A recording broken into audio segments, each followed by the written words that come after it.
The great hall of the Galactic Council was filled with the sound of many different voices. Creatures from across the galaxy sat in their special seats, each one made for their different body shapes. Some had scales, others had fur, and a few looked like walking crystals.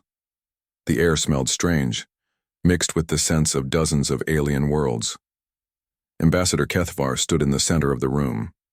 His body was made of what looked like living crystal, and light moved through him in waves when he felt strong emotions.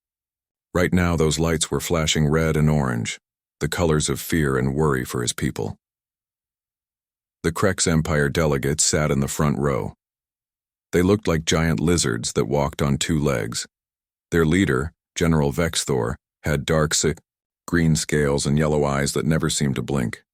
His mouth was full of sharp teeth, and he smiled often to show them off.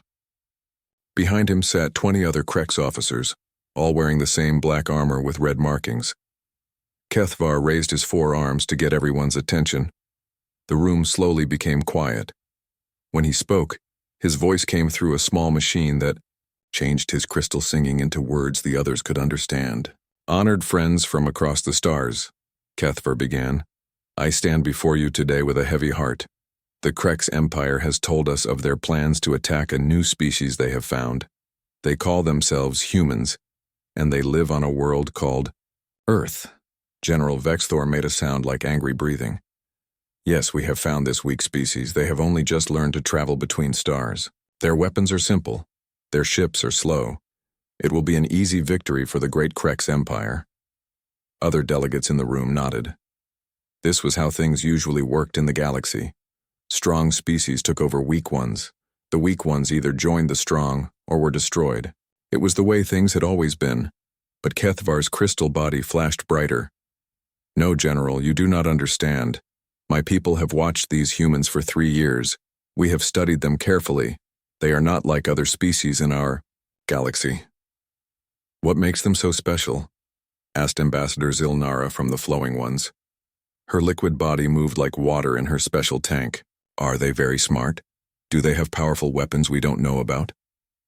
Kethvar's lights turned deep purple, the color of great sadness. "No, friend Zilnara. Their technology is behind ours by hundreds of years. Their smartest minds have only just figured out how to split atoms, but that is not what makes them dangerous." General Vexthor laughed, a sound like rocks grinding together.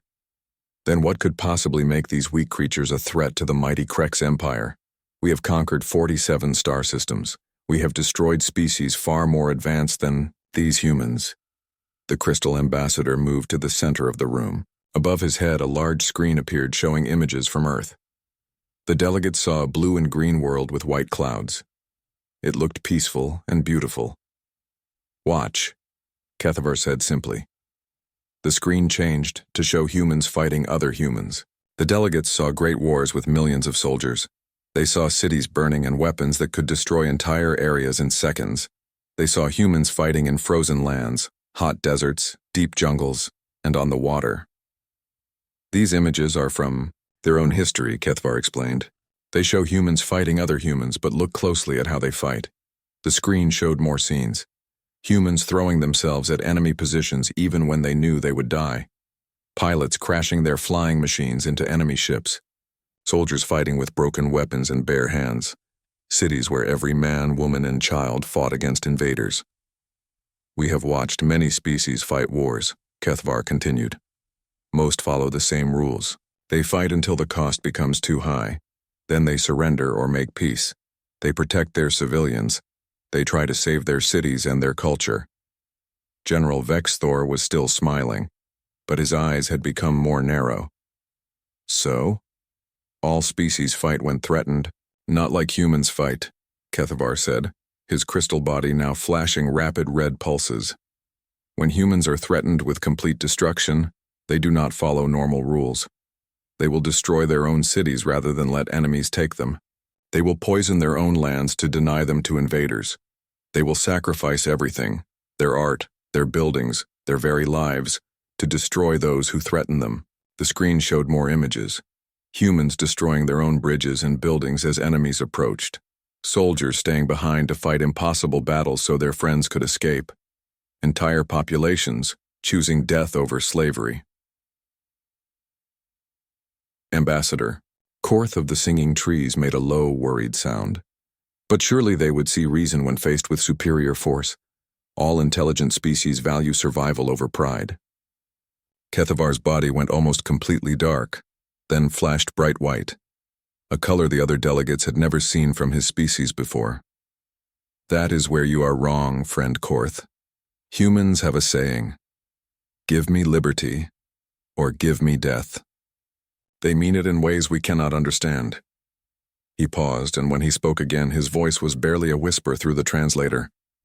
They have weapons that can destroy their entire world. When one group of humans threatened to use these weapons against another group, both sides prepared to destroy all life on their planet rather than surrender. They came very close to ending their own species rather than submit to each other. The Great Hall became very quiet. This was something none of them had ever heard of before. Every species in the galaxy valued survival above all else. The idea of choosing death over defeat was completely alien to them. General Vexthor shifted in his seat.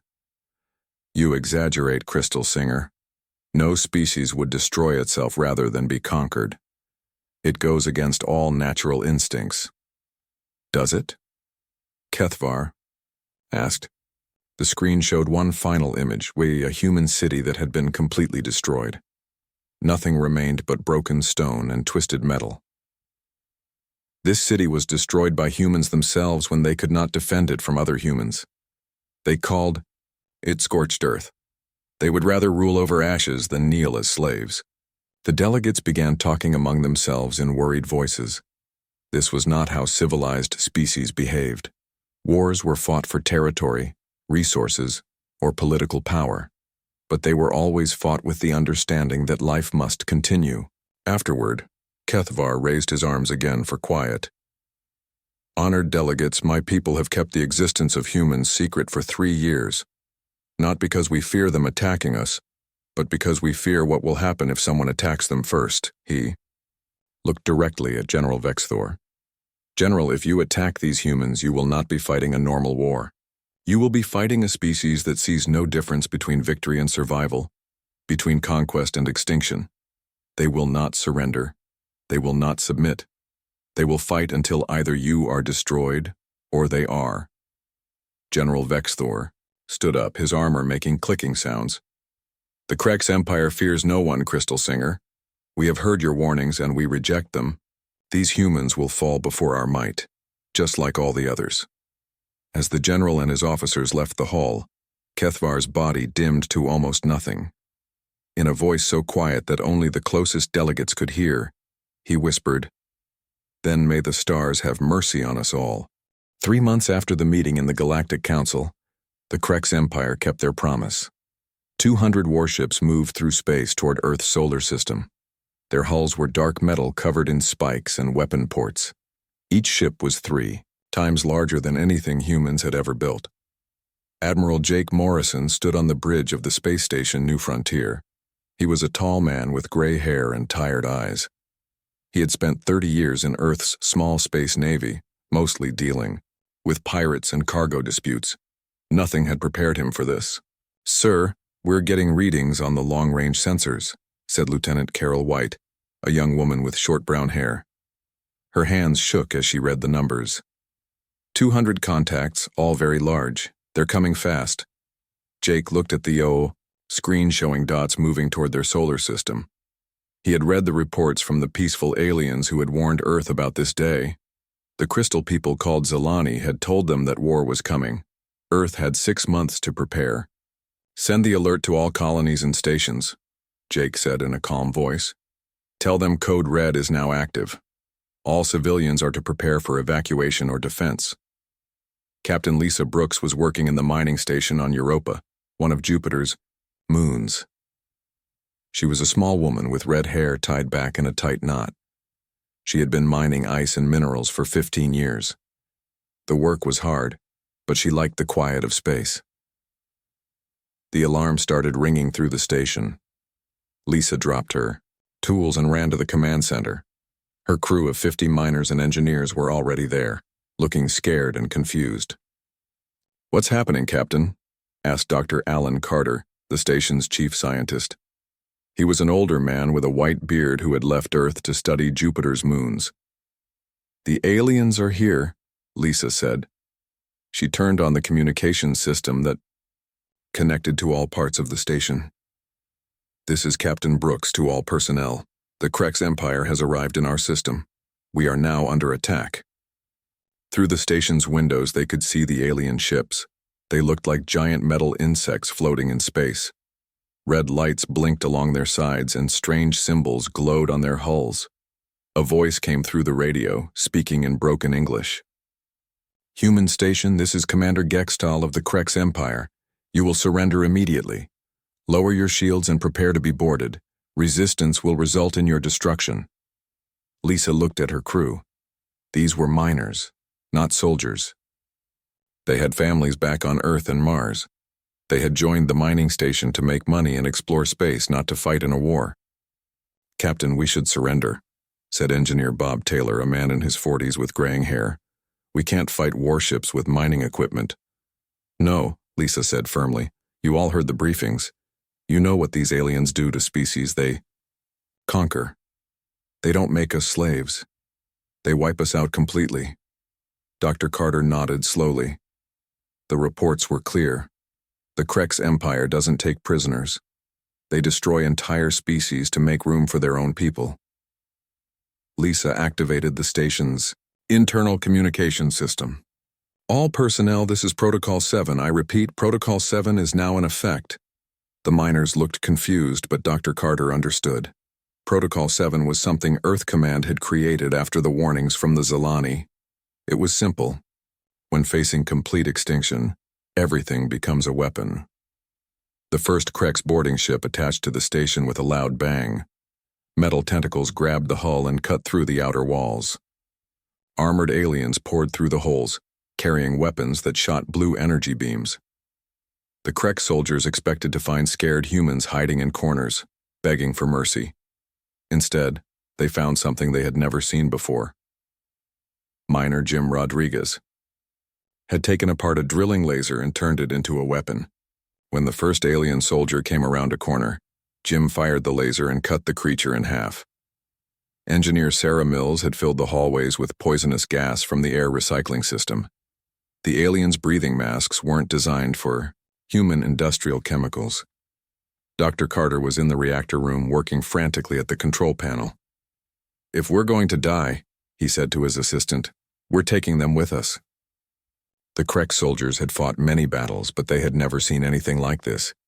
Usually when they boarded an enemy ship, the crew would surrender quickly. A few might fight back with normal weapons, but most would try to negotiate or escape. These humans fought differently. They used their mining tools as weapons. They turned their own station into a trap. Worst of all, they seemed perfectly willing to die if it meant killing aliens too. Commander Gextal, still on his ship, watched his soldiers' signals disappearing one by one. "What is happening over there?" he demanded. "Sir, the humans are not following normal behavior," reported his communications officer. "They are not trying to surrender or escape. They are fighting with everything they have." Through the station's communication system, Lisa Brooks sent a message to all the human colonies and ships in the area. "This is Europa Station. We are under attack by the Krex Empire. We will not surrender. We will not run. We will make them pay for every step they take." Dr. Carter finished his work at the reactor controls. He had removed all the safety systems and pushed the fusion reactor beyond its limits. In 5 minutes, the station would explode like a small star. "All humans, get to the emergency pods," Lisa ordered. "We've done all we can here." But many of the miners refused to leave. "We're staying, Captain," said Jim Rodriguez. "Someone needs to make sure these aliens don't escape before the reactor blows." Commander Gextal realized something was wrong when his sensors detected the human reactor becoming unstable. "All soldiers, return to the ship immediately." But it was too late. Dr. Carter's sabotage had worked perfectly. The Europa Station reactor exploded in a ball of nuclear fire that could be seen from Jupiter itself. The explosion vaporized the station, killed all the humans inside, and destroyed 3 Krex warships that were too close to escape. Captain Ben Taylor was on patrol in the small Earth ship Defiant when he saw the explosion. His ship was fast but lightly armed, designed for chasing pirates, not fighting in wars. "Sir, we're receiving a transmission from Europa Station," said his communications officer. "It's Captain Brooks's final message." Lisa Brooks's voice came through, the speakers calm and clear even as her station died around her. "This is Captain Brooks of Europa Mining Station. We have engaged the enemy. We will not surrender. Tell Earth that we chose to fight. Tell them that humanity will not go quietly into the dark." Ben Taylor looked at his crew of 12 men and women. They were all young, all afraid, but all determined. "Send a message to Earth Command," he ordered. "Tell them that Protocol 7 is working.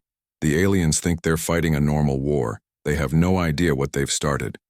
As the Defiant turned toward Earth to report what had happened, Ben could see more Krek ships moving toward the human colonies. The aliens thought they had won an easy victory at Europa Station. They had no idea that the explosion was not an accident. They didn't understand that the humans had chosen to destroy themselves rather than be captured. Most importantly, they couldn't imagine that this was just the beginning. On Earth, the news of Europa Station spread quickly. 50 humans had died, but they had taken 3 alien warships with them. For the first time since the war began, humans started to believe they might have a chance. Admiral Jake Morrison received reports from across the solar system. Every human colony and station was preparing the same way Europa had. They were turning their homes into weapons, their tools into traps, and their deaths into victories. "The aliens want a war," Jake said to his officers. "Let's give them one they'll never forget." The news of Europa Station reached Earth in 2 days. President William Hayes sat in the underground command center beneath the Capitol. He was a gray-haired man who had led Earth through peaceful times. Now he faced the greatest threat in human history. 50 people died at Europa," said General Susan Grant, the head of Earth's military forces. She was a tough woman who had served in 3 different wars. But they took 3 alien warships with them. The enemy has never seen anything like this before. President Hayes looked at the reports on his desk. The Krek's empire had expected easy victories. Instead, they were losing ships to mining stations and cargo vessels. Their soldiers were dying in hallways filled with poisonous gas and improvised weapons. "How many alien ships are left?" the president asked. 197, answered General Grant. "They started with 200. We've destroyed 3 with 1 mining station. If we keep this up, we might actually win." President Hayes stood up and walked to the communication console. It was time to speak to all of humanity. Every person on Earth, Mars, and the asteroid colonies would hear his words. "My fellow humans," he began, his voice carried to every home and workplace in the solar system. 3 days ago, an alien empire attacked us without warning. They came to our system expecting to find weak people who would surrender without a fight. In homes across 3 worlds, families gathered around their screens. Children sat next to their parents, trying to understand why aliens wanted to hurt them. "These aliens have destroyed many other species," the president continued. "They believe that might makes right, that the strong should rule over the weak. They thought we would be easy targets because our weapons are simple and our ships are small." On Mars, factory workers stopped their machines to listen. In the asteroid belt, miners floating in zero gravity held onto their tools and waited for their leader's words. "They were wrong about us," President Hayes said, his voice growing stronger. "At Europa Station, 50 brave people chose to fight rather than surrender.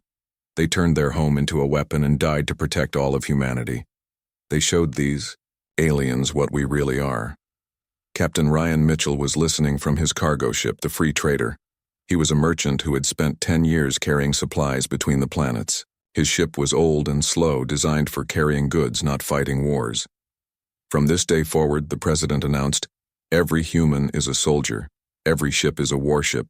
Every tool is a weapon. We will not surrender. We will not negotiate. We will fight until either we are free or we are dead." Ryan looked at his crew of 8 people. They were cargo handlers and engineers, not fighters. But they all had the same look in their eyes. Determination mixed with fear. "Sir," said his pilot, Kate Foster, a young woman from the Mars colonies. "What do we do now?" We're just a cargo ship. We become something more, Ryan answered. He opened the ship's communication system and called Admiral Jake Morrison at New Frontier Station. Admiral, this is Captain Mitchell of the Free Trader. We want to join the fight. Admiral Morrison's voice came back immediately. Captain, you're not a military ship. You don't have weapons or armor. We have nuclear engines and explosive cargo, Ryan replied. Dr. Santos at Earth Command has a plan for ships like ours. Dr. Maria Santos was Earth's smartest weapons scientist. She had spent the last 3 months since the Zilani warning, turning everyday items into instruments of war. Mining lasers became ship weapons. Cargo containers became bombs. Even farming equipment was changed to fight aliens. Captain Mitchell, Dr. Santos said over the radio, bring your ship to Luna Station. We'll show you what a cargo vessel can really do. At Luna Station, Ryan watched as Dr. Santos's team worked on his ship. They attached mining lasers to the hull. They filled the cargo holds with nuclear waste that would poison any alien ship that came too close. Most importantly, they removed the safety controls from the nuclear engines. Your ship is now a flying bomb, Dr. Santos explained. You can ram alien vessels and destroy them.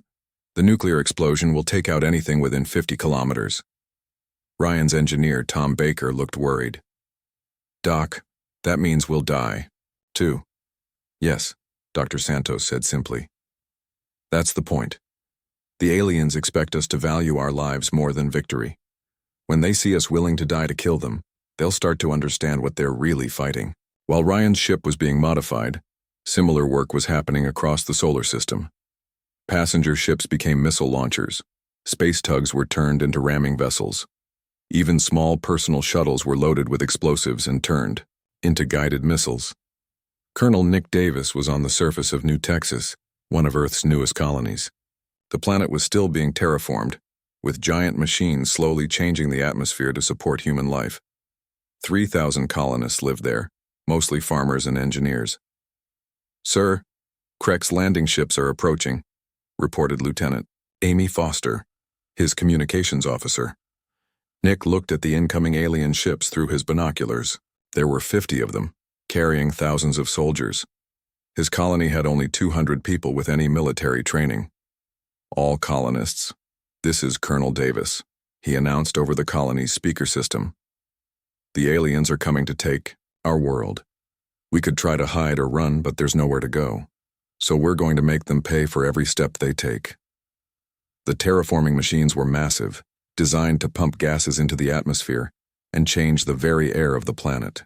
Under normal conditions, they created breathable air for humans. But Nick had other plans.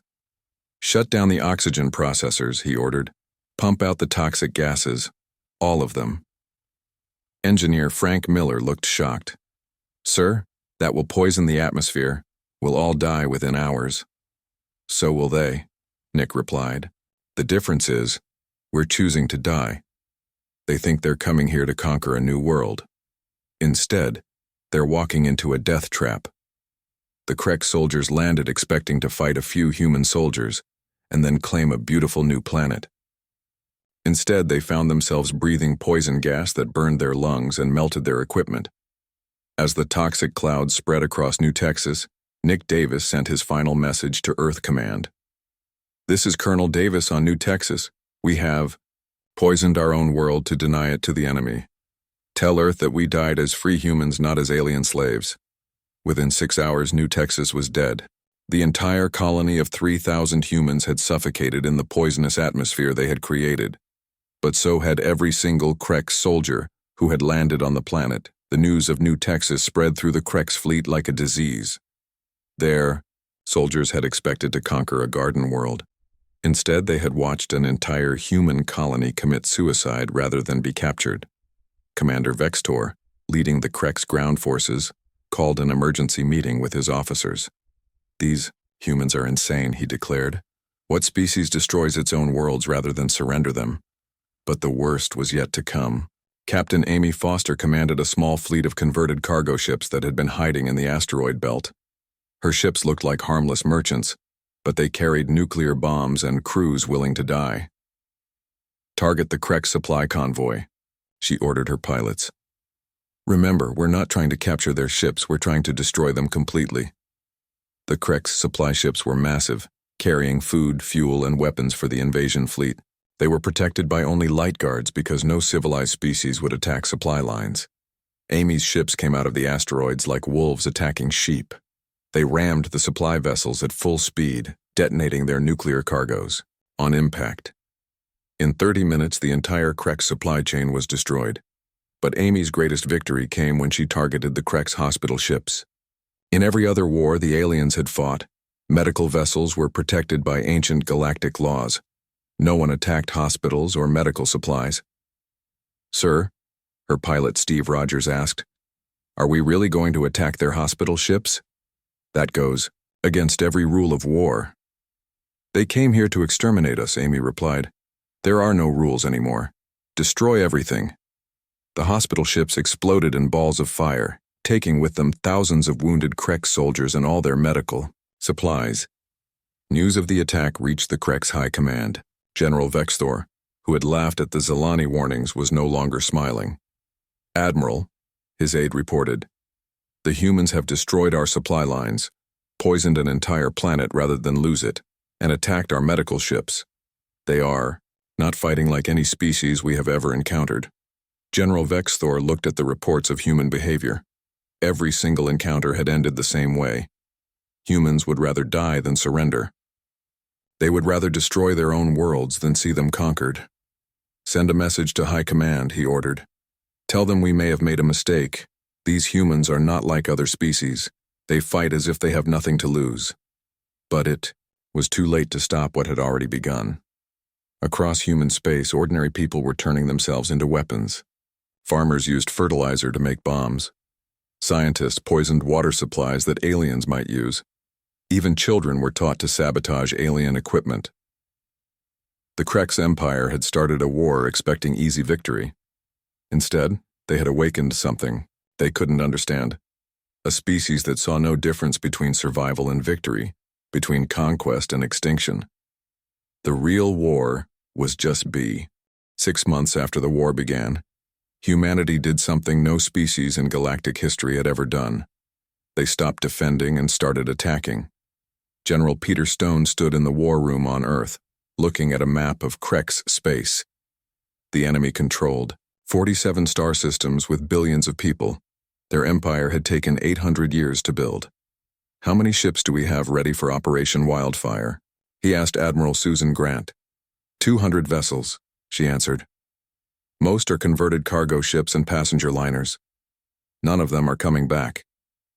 Peter nodded. Operation Wildfire was humanity's plan to take the war directly to the Krex Empire. Every ship was crewed by volunteers who knew they were flying to their deaths. Captain Amy Foster had survived the supply convoy attacks and was now leading the first human fleet into enemy space. Her ship, the Earth's Revenge, was a former luxury cruise liner. Where wealthy passengers once enjoyed vacation trips, there were now nuclear bombs and chemical weapons. "Remember," Amy told her fleet commanders over the radio, "we're not here to conquer their worlds. We're here to destroy them completely, leave nothing they can use." The first target was Krex Prime 7, a manufacturing world with 2 billion alien civilians. The planet made weapons and ships for the Krex military. Most species would attack only the military factories and leave the cities alone. Humans were different. "Target everything," Amy ordered. "Factories, cities, farms, even their schools and hospitals. If the Krex Empire wants to fight a war of extinction, we'll show them what extinction really looks like." Commander Sarah Lewis was in charge of the cyber warfare unit aboard Amy's ship. She was a computer expert who had worked for peaceful companies before the war. Now she used her skills to destroy alien civilization. "I'm into their planetary network," Sarah reported. "I can shut down their power plants, crash their transportation systems, and delete their historical records."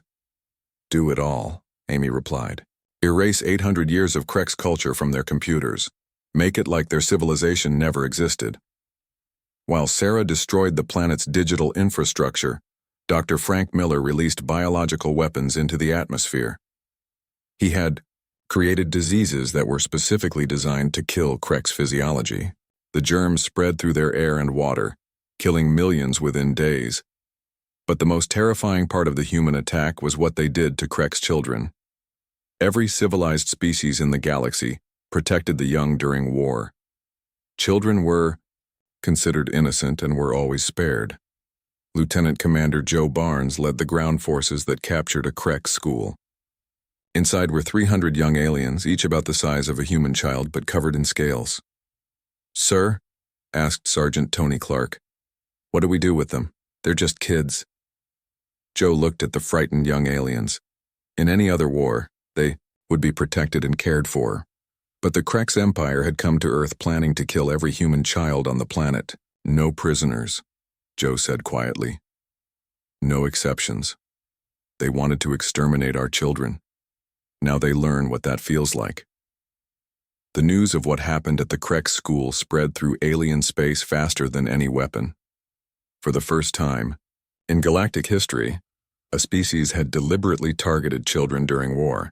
The shock was so great that several Krek's worlds surrendered without fighting, rather than risk their young.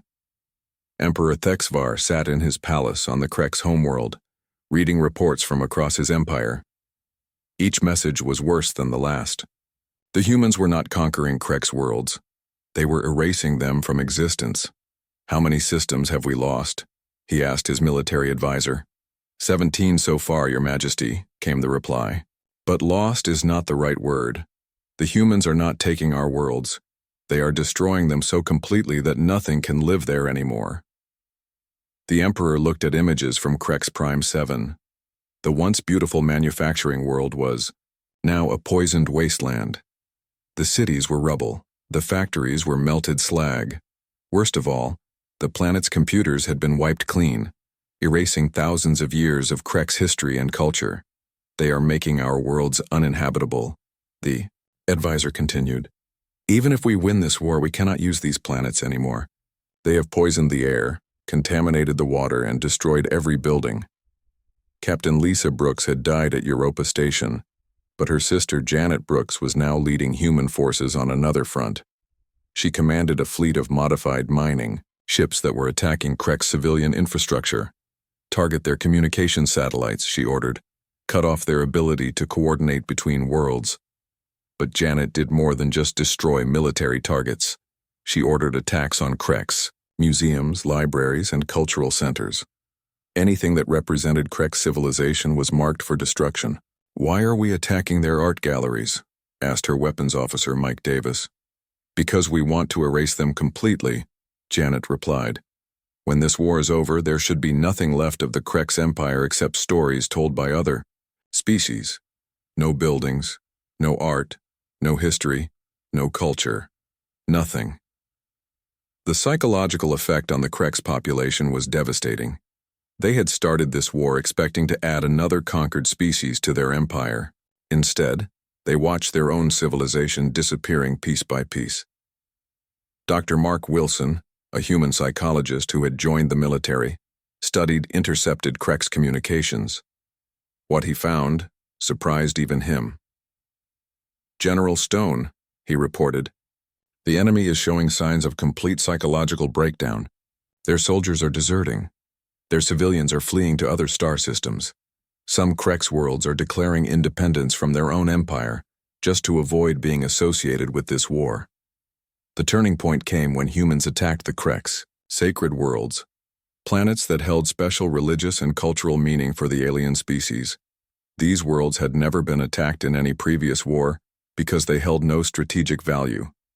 Captain Bill Rogers led the assault on Thexnol, the most sacred Krek's world. The planet contained ancient temples and religious artifacts that were thousands of years old. "Sir?" his communications officer asked. "Shouldn't we preserve their historical sites? They have value for studying alien culture."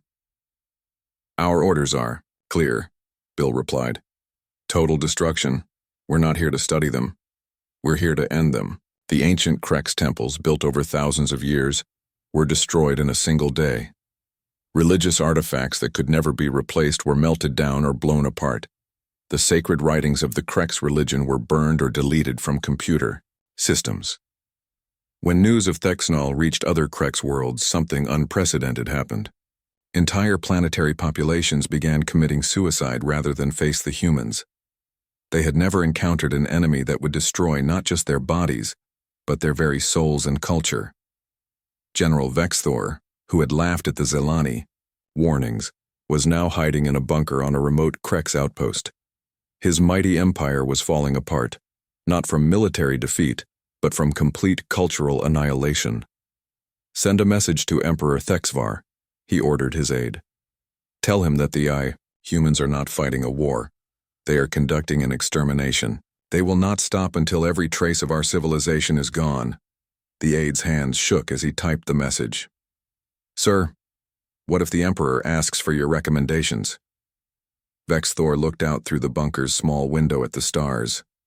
Somewhere, out there, human ships were methodically destroying everything his people had built over centuries. "Tell him to surrender," Vexthor said quietly. "Tell him to beg for mercy. And tell him that it probably won't work, because these humans don't seem to understand the concept of mercy." Meanwhile on Earth, President Hayes was receiving reports of humanity's victories. But he felt no joy, only grim satisfaction. "How many Krex worlds are left?" he asked General Grant. 30, she replied. "But sir, some of our field commanders are asking if we should accept surrender from planets that want to give up peacefully." President Hayes was quiet for a long moment. Then he spoke words that would be remembered for centuries. "No. They came here to exterminate us completely. We will return the favor. Every Krex world burns until their empire is nothing but ashes and memories. The war that had started with alien arrogance was ending with human ruthlessness. The Krex empire, built over 8 centuries, was being destroyed in less than 2 years, and the humans were just getting started. 18 months after the war began, the Krex empire was gone. What had taken 800 years to build was destroyed in less than 2 years. The mighty alien civilization that had conquered 47 star systems now existed only as scattered groups of refugees hiding in the outer reaches of space. Admiral Patricia Clark stood on the bridge of humanity's flagship, looking at what used to be the Krex homeworld. The planet below was a blackened wasteland. No cities remained standing. No forests grew. No oceans reflected light from the system star. It was a dead world, poisoned by human weapons, and turned into a monument to what happened when someone threatened humanity with extinction. "Final report, Admiral?" asked Captain Steve Rogers, her second-in-command. "All Krex military forces have been eliminated," Patricia replied. "All major population centers have been destroyed. All industrial capacity has been removed. The Krex Empire no longer exists as a functioning civilization." In the deepest part of space, far from any star, Emperor Thexvar sat in a small escape pod with the last dozen members of his government. They had once ruled billions of subjects across dozens of worlds. Now they were homeless refugees running from an enemy that showed no mercy. "How many of our people are left?" the Emperor asked his aide, a young Krex named Keltor. "Perhaps a few 100,000 scattered across the galaxy," Keltor answered. "Most are hiding on worlds belonging to other species. They dare not identify themselves as Krex for fear that the humans will come for them." The Emperor looked at his communications equipment. It was time to send one final message, not to his own people, but to the galaxy that had ignored the warnings about humanity. "This is Emperor Thexvar of what was once the Krex Empire," he broadcast on all frequencies. "To any species listening to this message, I give you this warning. Never attack the humans. Never threaten them. Never even think about conquering them." His voice cracked as he continued. "My empire ruled 47 star systems. We had conquered dozens of species over 8 centuries. We thought we were the strongest military force in the galaxy. We were wrong." The message reached the Galactic Council chambers on Zentari Prime. Ambassador Kethavar, the crystal being who had tried to warn everyone, sat with representatives from across the galaxy. They listened in silence as the broken Emperor continued his transmission. "The humans do not fight wars," Thexvar said. "They fight extinction events. Every battle, every strategy, every weapon they use is designed with one goal: the complete elimination of their enemy. They turned our entire empire to ashes because we threatened their existence. 3 days later, Ambassador Carol White arrived at the Galactic Council.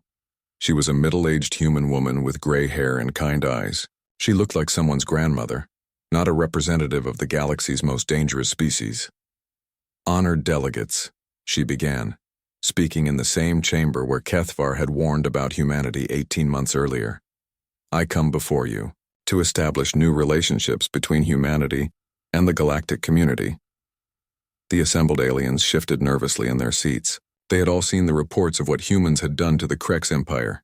Entire worlds turned into poisoned wastelands. Ancient cultures erased from existence. Children killed without mercy. "We wish to trade with your peoples," Carol continued, in a calm, friendly voice. "We want to share knowledge and explore the galaxy together. Humanity seeks peaceful coexistence with all sentient species." Ambassador Korth of the Singing Trees made a low, worried sound. "But what about what you did to the Krex? You destroyed them completely. You showed no mercy to their civilians or their children." Carol's expression didn't change, but her words carried a weight that made every alien in the room feel cold. "The Krex Empire came to our system with the stated goal of exterminating every human being in existence. They wanted to commit genocide against our entire species." She paused, letting her words sink in. "When faced with complete extinction, humanity becomes something different. We will sacrifice everything, our cities, our culture, even our own lives, to ensure that those who threaten us are eliminated." Ambassador Zilnara from the Flowing Ones spoke up, her liquid form rippling with anxiety. "But surely there must be limits to your retaliation. Some lines you will not cross?" "There are no lines," Carol replied simply. "When someone threatens to wipe out humanity, we respond by wiping them out first. Completely, permanently. There are no rules, no mercy, and no exceptions." The chamber fell silent. This friendly-looking human woman had just told them that her species had no limits when it came to defending themselves. Kethvar's crystal body flashed with dim colors as he spoke. "What if a species attacks you by mistake? What if they surrender? Quickly?